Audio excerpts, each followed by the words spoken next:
BionicDance is filmed in front of a live studio audience. You ever really stop and think about what a year actually is?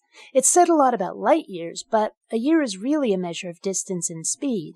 It's the amount of time it takes for the Earth to make one orbit around the Sun, but that's determined by the size of that orbit as well as the Earth's speed of travel. If either of those two values were different, the amount of time we've labeled with the word year would also have to be different.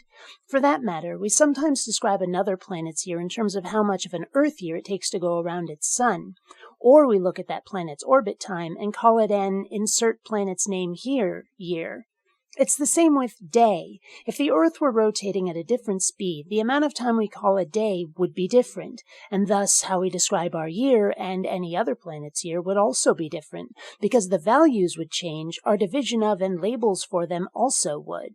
According to Wikipedia, it was around 2000 BCE that the Egyptians divided the day up into 12 hours, and it was around 150 BCE when the Greeks started using a 24-hour day. I still wonder why 24 seemed like the right number. It wasn't for another 1100 plus years before the second, as we know it, began to be used, which had to make playing hide-and-go-seek rather difficult. How do you know when to shout, "Ready or not, here I come"?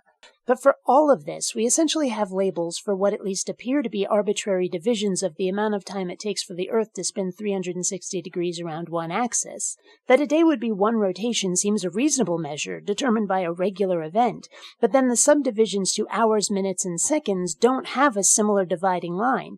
In fact, at that time, they didn't even have Mississippi to say in between each second.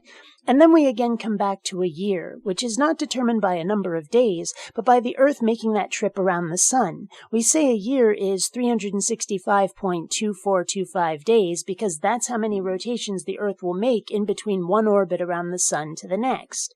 And while we're on the subject, who decided where the start/finish line is? It could have been anywhere within the year at all if we wanted. January 1st seems an odd date. I would think having it on a solstice or an equinox would make far more sense.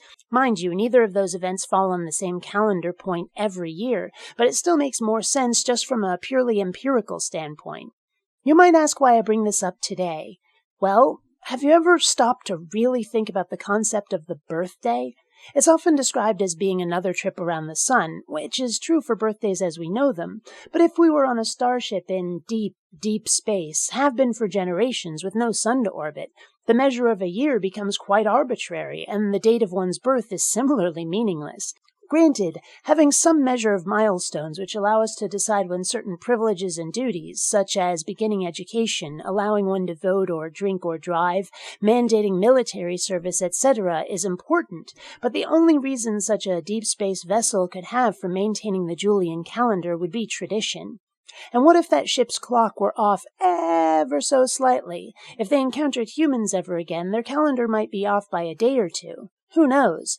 But again, the reason I bring this up, this was just a really long-winded way to say that today is the end of my 41st orbit around this solar system's primary star using its third planet as the sole method of conveyance, and the beginning of my 42nd. Until next time, fellow space travelers, this is BionicDance. So, who wants cake?